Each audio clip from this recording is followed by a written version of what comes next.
మొదటి ప్రశ్నకు అవునండి. ఈ రోజు నాటికి 1995 బ్యాచ్కి చెందిన 65 మంది అధికారులు పదోన్నతి కోసం వేచి ఉన్నారు. బి ప్రశ్నకు సమాధానం, ఈ రోజు నాటికి 862 మంది పోలీస్ ఇన్స్పెక్టర్లు 6 సంవత్సరాల కనీస సర్వీసును పూర్తి చేసి ఉన్నారు. కొత్త పోస్టులు కల్పించినట్లయితే 862 పోస్టులకు గాను ఒక్కో సంవత్సరానికి 101,31,30,150 రూపాయలు మొత్తం ఆర్థిక భారం పడుతుంది.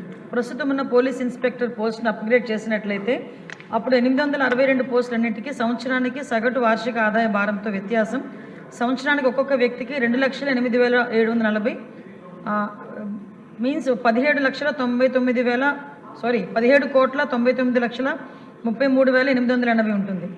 డిఎస్పీగా సివిల్ పదోన్నతి కోసం కనీస సర్వీస్ పోలీస్ ఇన్స్పెక్టర్ హోదాలో 6 సంవత్సరాలుగా ఉంది. డిఎస్పీ హోదాలో సంవత్సరం వారీగా ఆశించిన ఖాళీల సంఖ్య ఉన్నాయి. 2024-25 గాను 58, 25-26 గాను 56, 26-27 గాను 47, 27-28 గాను 36, 28-29 గాను 37, 29-30 గాను 43.